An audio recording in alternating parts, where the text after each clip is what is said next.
It's the things that cause us the most grief that actually elevate us to places that we never imagined we'd be. We don't want to go through any grief-related event that we've dealt with. But the reality is, grief is tantamount to growth. Thank you for checking out another episode of the Grief Empowerment Theory. This is the show that tells people and shows them that you can use the challenges of grief, and they're actually the key to creating infinite potential. And today, I have a young lady who specializes in working with people, walking through their grief, but she's also a celebrant. And she takes some of the most difficult things that we deal with in life, a funeral, a death, a loss, and she helps the family create a celebratory circumstance from it. So that now you're understanding that having a memory of the person that has passed is more important. You're spending that time paying attention to the dash in the middle instead of the born date and end date. Anyway, before I go any further with this, I have, Miss Gillian Johnston come all the way from across the pond. She's over there in Scotland. So do me a favor, ladies and gentlemen, show her a little bit of love. Hi, everybody. It's lovely to be here. How are you? I am fabulous. I'm in a really good place. It's a beautiful autumn day here in Scotland. Obviously, it's later on in the day for me than it is with you, but it's good. I'm so happy to be here, and thank you for letting me loose in your space. Again, it's my privilege. I want to start by asking you something. First off, being a funeral celebrant, that is not a usual occupational career path. What made you make this decision to be this type of person and work in this type of industry? Well, it's been something that I feel life has just been steering me towards, even on an unconscious level. From a small age, I've had people say, you should be a minister. And I am not that person. But I am somebody that people seem to gravitate towards when there's been loss, as if I had some, I don't know, answers. But gradually I had a friend, a really good friend, who is also a celebrant. They are a humanist celebrant. I'm not. I believe very firmly in the belief that we all have our own paths and we all have our own philosophies. Not everybody's atheist. And whatever's right for you, you should be celebrating and respecting at all times. So, but she kept on pushing me. She said, you really should look into this. And there is a natural fear of dealing with death. We all, especially in the modern age, people seem to think that we're immortal and death is something we shouldn't really talk about. But I eventually decided to explore it because I was fascinated. She was getting so much satisfaction from working with people, and I had to explore it. And I was very fortunate that I found a training system where I was able to actually use my own faith-based philosophies. I'm not going to say I'm purely Christian or anything else, but I believe that whatever your beliefs are, they deserve to be respected. And that's where I came from. And it opened up a whole new world for me, because when I started speaking with families, with the bereaved, I didn't know what I was going to get into. But there is the most profound sense of being present, of suddenly thinking, this is real. It's not a fantasy. It's not something we want to be dealing with, but it's something we are dealing with. And we now have this space where we can actually process what we're going through.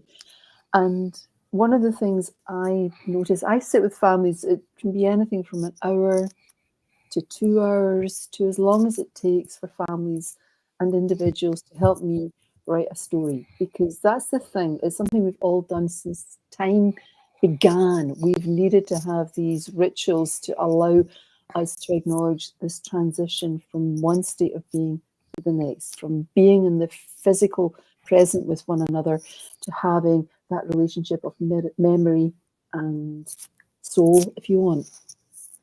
But what I find is that whenever I meet with families, it's a really cathartic experience for them. They may start off very nervous and very much on their best behavior, but by the time I leave, they are laughing, they are crying, there are tears, there's runny noses, there are some rather tasteless jokes coming through because the humor starts to come through. And basically what they realize, and I don't say anything to them, the only thing I say is, I'm really sorry I'm meeting you under these circumstances, but there is no wrong way to do it. And they suddenly start remembering the life, not the ending, not what's going to happen afterwards. They remember this amazing life. And they realize that they can carry that life with them going forward. And that is one of the things that really spurs me on to continue doing what I do. I love it so much. It's an absolute privilege. You know, I absolutely understand that, because I know I was reading a story about a lady who was a New Orleans Saints fan Mm-hmm. and American football.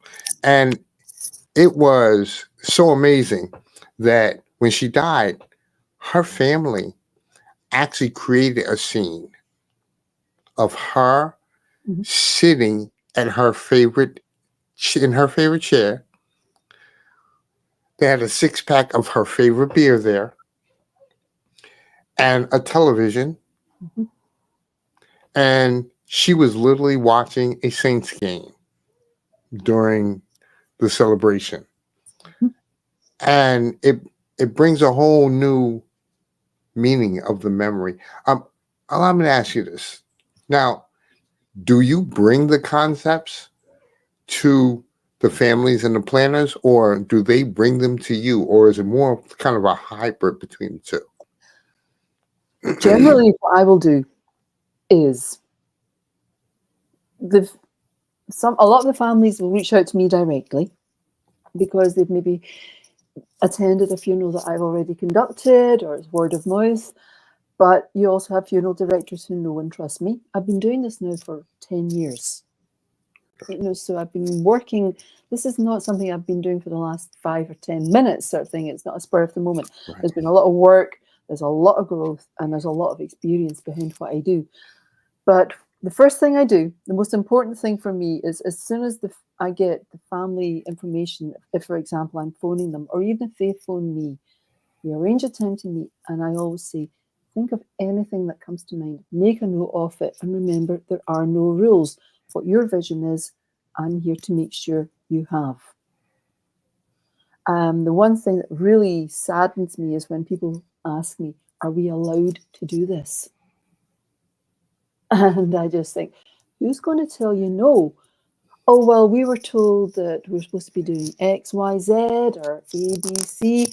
And I said, what do you want to do? Well, we want to do PQW. Well, that's fine. You want to do that? We do that. And if anybody's got a problem, tell them to talk to Jill. Because I might not be big, but I certainly look after my people, because I get very protective, and nobody's going to say no. Nobody ever does say no, let's be honest.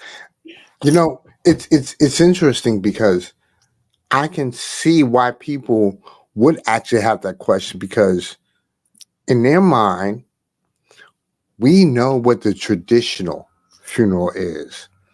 And you know what? Even though they call a funeral the celebration of life, it's truly a dirge where everybody's wearing black and crying. And, you know, that's the expectation.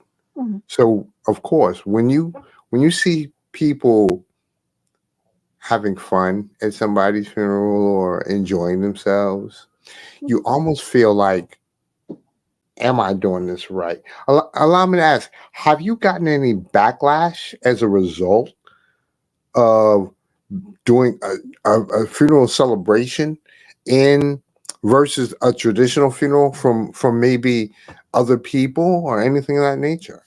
No, what I get are people coming up to me going, I never knew it could be like this. Okay. The only situation, and it was really funny, a close friend and neighbor of mine died a few Excuse me. weeks ago.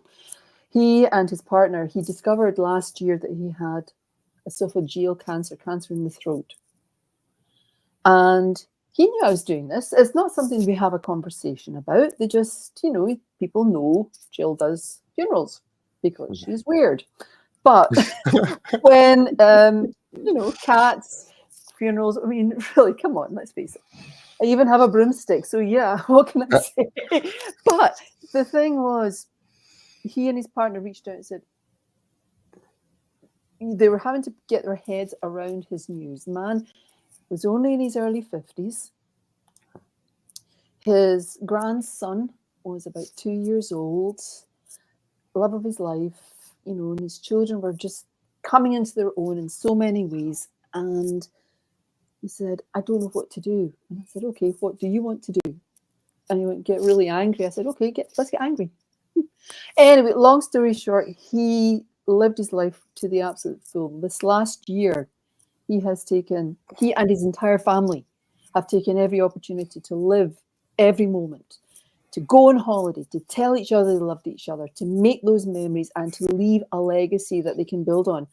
But when he wasn't a particularly religious person, but the family were finding it difficult to find a place that really, in their minds, resonated with his spirit and his nature. So they went to one of our local churches, a really wonderful church, and they said that's absolutely fine. So giving the minister their place, they did the main part of the ceremony, the welcoming and the celebration, the giving thanks to God, because obviously we were in their church, and I conducted the service. And then we went to the cemetery for the interment. The family wanted me to do the interment. And the minister and I were quietly speaking, and the minister was very annoyed. He went, you're not supposed to do this. You're not allowed to do this. And I wasn't arguing. I'm not going to have an argument at a graveyard. And I just said, this is what the family wanted. I did say to them that they should speak to you. Well, they obviously don't know how to do it. And I thought, no, Jill, we're not going to have this argument. We're not going to take this down here. So it was very polite. And the minister took a deep breath and then looked and said, so what was it you're wanting to do? And I said, there's a reading that they wanted to use. Okay. So anyway, the minister, who by this time had overrun the whole ceremony anyway, with their parts, that's another story, they did their part, and then they stood back and allowed me to do my part. And then they did the benediction and the farewell. And I thought, I'm not arguing. I've done what I needed to do for the family, and that was okay. The funeral directors that were working turned around afterwards and went, that was interesting, because they could hear the dialogue. The people bystanding didn't, but we kept it smooth, and that was fine. But that's the only time I've ever had anybody try to, I'm not going to say interfere or meddle, but they were trying to disrupt the flow. And my ego is so powerful. I've got a really strong ego, and that I take immense pride in being of service to my families. If I do a good job, I'm done the job right. And I don't hold my head down. I'm not apologetic. I'm here to do a great job, and I take pride in that because families deserve that. You only get one chance to say goodbye. So I just stepped back. I thought, no, give her, minister, their space. If they have to do this to assert something, that's their weight to carry, not mine. And just moved on. I understand that because it's like it's almost like what I deal with. Mm-hmm. Therapists and counselors, they'll come up to me and they'll be like, "Well, you're encouraging people to walk into their grief," Yeah. and it's like that's not the way it works. It's you shouldn't tell somebody that because you're scaring them, because you're creating trauma, because you are putting them in PTSD type of thing. Mm-hmm. You have your way, I have mine, but one thing I always say is, hey, like you said, consult first, because once you consult, then you can figure out what the situation is. Let me ask you this, Gillian. Yeah. Seriously. Um, what has been the most creative event that you have ever had? Oh my gosh. Okay. Straight off the bat. 2 years ago, a family phoned me out the blue. They had a service and it was only 4 days away. And I'm going, okay. And I didn't know at that point whether we were talking about a wedding or a funeral. I'm going, what are we talking about here? It was a funeral, thankfully. Because that would be really good. But anyway, long story short, it was for this remarkable woman. She was only, she was in her early 40s. And she had twin children. She and her partner, her husband, had gone their separate ways, but they had reunited to work together to look after their children because she had been, again, diagnosed with cancer. Okay. Now, this incredible woman had, in her youth, she was from Scotland. In her teenage years, in her late teens, early 20s, she and her friends had literally bought an old beat-up VW van and had gone from the east coast of Canada over to the west coast of Canada, down through America into Mexico.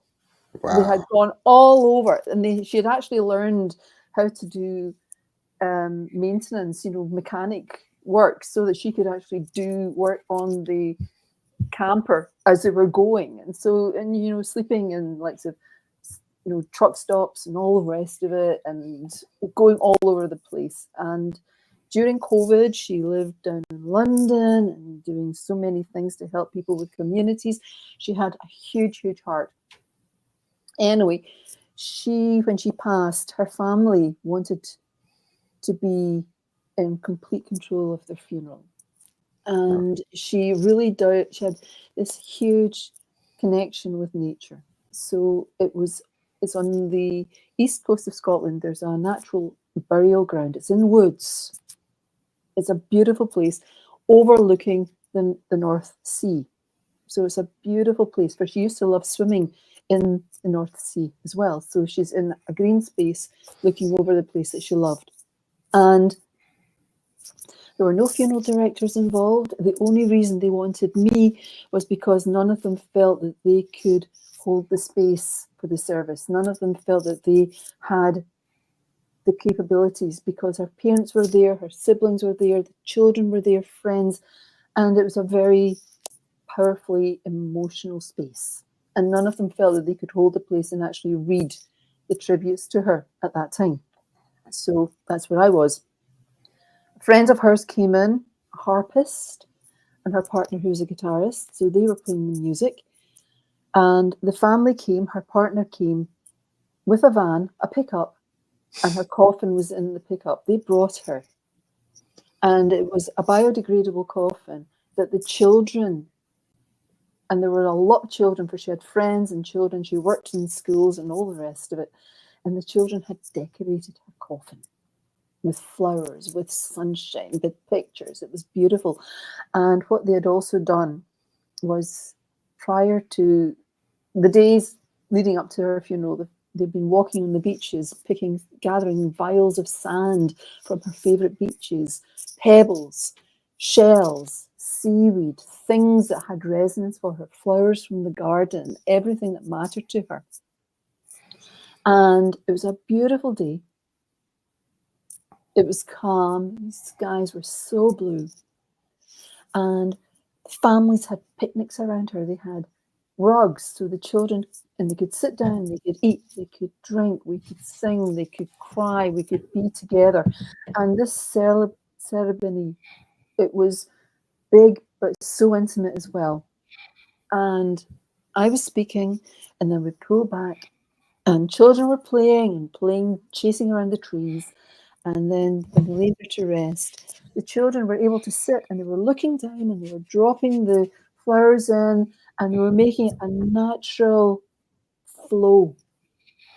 And we spent so long afterwards, and it's one of those ceremonies that will remain in my heart. And another one that I've got as a slightly different one was a lady, she and her partner used to do a lot of folk festivals, music and dance and crafting.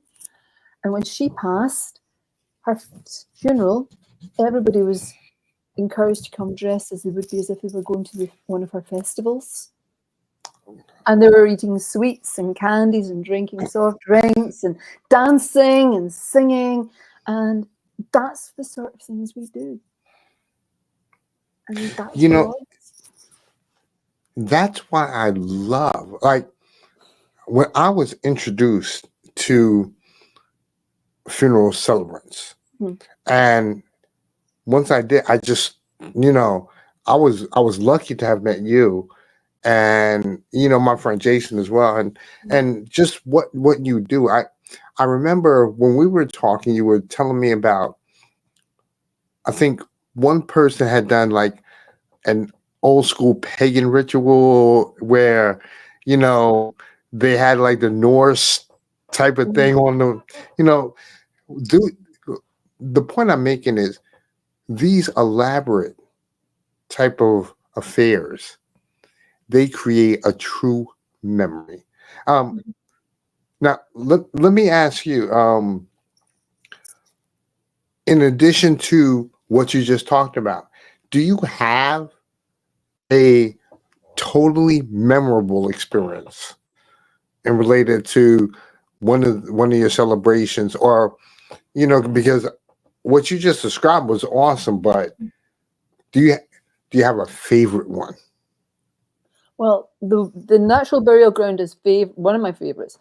One of my absolute favorites, and it's mainly because of the timing and because it was done at a crematorium, and the crematorium attendant and I got into a real synchronicity with it. It was for a very well-known, well-respected gentleman who was high up in one of the biggest retail chains. There's a thing called House of Fraser. It's a big space. And so it was a huge funeral. But he loved rock music. And he had always said he wanted Stairway to Heaven played on his funeral. Okay. Now, Stairway to Heaven, in its entirety, runs for approximately 11, 12 minutes plus. And a ceremony in a crematorium is very time specific. We've got to be that way. We've got to be personal, but we've still got to be aware that our bubble is one of many bubbles throughout the day. So we've got to be respectful for the people coming behind us. His widow wanted the committal part. In Scotland, the ceremonial form of committal in a crematorium is when either the casket is lowered in the catafalque or the curtains come across it, just to ceremonially indicate that the body has been laid to rest. She wanted the crescendo stairway to heaven to happen at that specific moment, meaning that the music is playing and the attendant and I were watching each other. So I'm reading, looking at him. So when I was standing up to read, he would dim the intro, the kind of beginning parts of Stairway to Heaven, and then would pause and would bring it up. And then I'd continue with what I was saying, pause and bring up the music. And we nailed it. We got that crescendo at the right part in the right place. And when it came to the end of it, it just screamed so beautifully as that was going. And everybody just went, wow. And at the end of it, the widow just released. And it was one of my absolute, I felt so pleased, so proud, not because, yeah, it was a lot of work and people don't appreciate just how much work you're doing because it's not just you're watching all the time, but to be able to deliver something that other people would have said, nah, you can't do that. It's just impossible. She wanted the whole thing. She got the whole thing. And you thought, I did that. I was happy. I'm always going to be proud of that. But, that's the blessing, because that's why you do what you do, because you want to make that event as beautiful for the person as possible. Because, again, these are memories that they're going to deal with. Because if not, the other side of it is them remembering the burial situation. Yeah. I think it's much better to remember an affair. Yeah. You only get one chance. You only get one chance to say goodbye. Do it right. Exactly. Do it right over doing it traditionally. Listen, if you want to do it traditionally, if that's right for you, if that's how you want to do it, absolutely. But if you want to push back the boundaries and say, we're doing it, they didn't live a boring life. They didn't follow every rule. They were not, the individual wasn't a saint. They weren't a sinner. They were a human being. They were multifaceted. They had their strengths. They had their weaknesses. They had their sense of humor. They had their trigger points. They were a fully rounded person. Why shouldn't that be reflected? Absolutely. Absolutely. Now, do you do anything extra for your clients, maybe after the celebration? I know Jason, what he used to do was he would create these matchbooks where he would actually mail out to the families. Do you do anything similar so that they can, remember, reminisce over time type of thing? Is there something you do? Well, what I always do is, first of all, I always make sure the families always get the complete script, the full ceremony. It's in PDF format. That is something that was started, obviously, with COVID. But I've always made sure that families see everything I say, because I don't believe families want to have surprises on the day of the funeral. They need to have enough idea of what's being said. Because when you get things out the blue, it can really throw you. And if I'm in a situation, if I'm in a highly stressed situation and somebody decides to throw something at me, I'm going to throw something at them. It's as simple as that. Right. But they always get their ceremony. But what I also do is I recommend to them, after the funeral, when everybody gathers together, that a lot of the time I suggest that they create memory books. It was a beautiful thing that actually a friend of mine, it was actually a funeral that I got. It was a beautiful lad. He was only in his 30s. He took his own life. And his mother created, she had a celebration of life for him. She had cherry trees for everybody. She gave him two to remember him because he loved rewilding with natural plants, desolate areas. But what she invited everybody to do, she had like old shoe boxes with slits in them, but she had blank postcards and pens and crayons and people things. And he was a musician, he was creative, and she asked people just to write their memories. And they were writing a memory and they were posting them. And what she did was she went on to create a collage of all the memories. And I believe she posted it online so his friends can still refer back to it. She's got the hard version of it. But it was just a way for people to continue to celebrate and do that. So I recommend people create their own memories in a lot of ways for doing that. But I've also at times given families sachets of wild seeds. It's a good thing for children, especially if there's been a parent, because you can actually get, in my part of the world, paper. It's handmade paper that's been impregnated with wildflower seeds. So the children can actually make their gardens for the person who's died.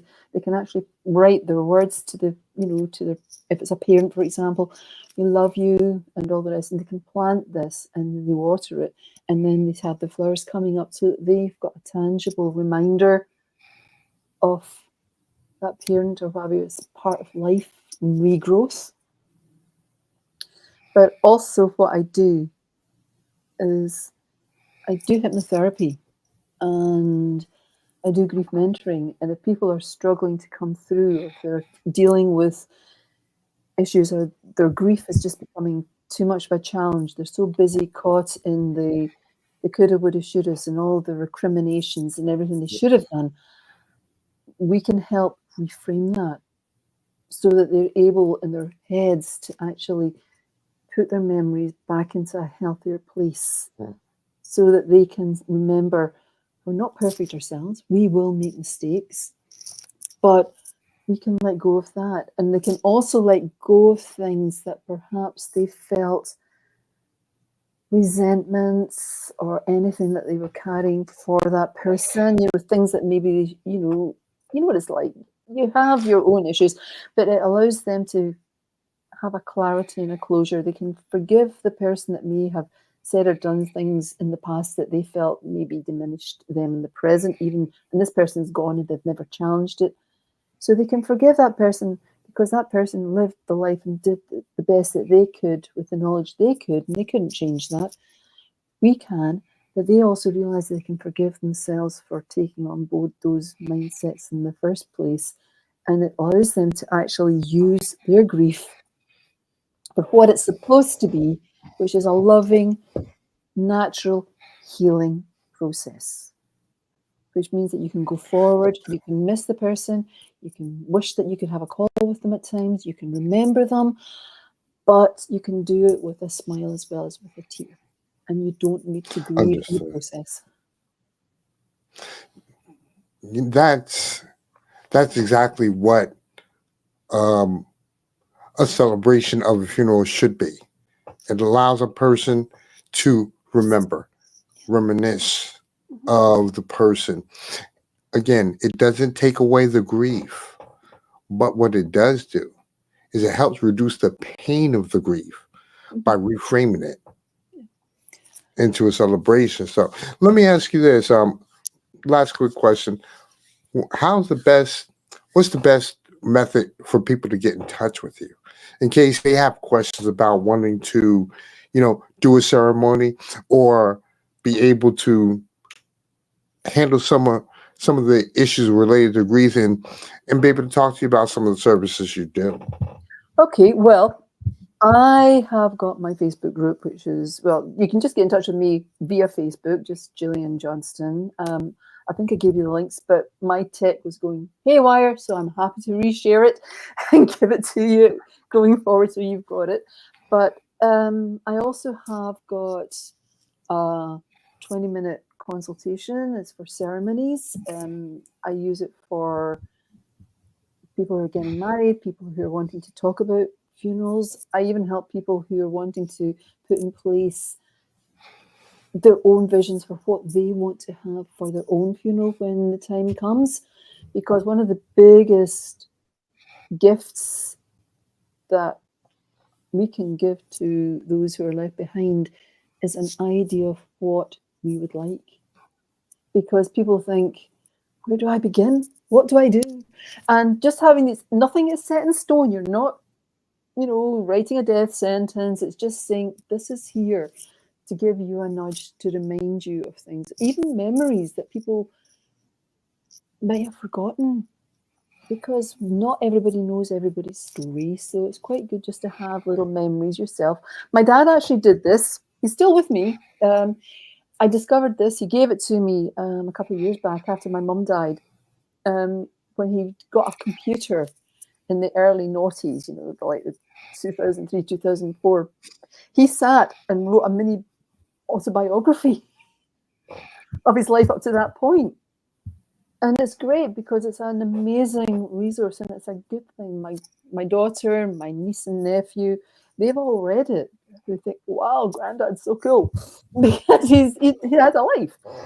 I can help people plan with that. I can help people sit and talk. I mean, obviously, I'm in Scotland, which means that I work with funerals here in Scotland, but I'm here to help anybody who wants to go forward, because I would imagine that, and America's got some of the most beautiful ways of empowering funerals. I mean, for me, sorry, I think of America, I'm suddenly thinking of the funeral ceremonies that you have in places like New Orleans, the celebrations with the jazz and the celebration, the uplifting, because I think funerals should be an uplifting. It's like the Irish wake and everything else.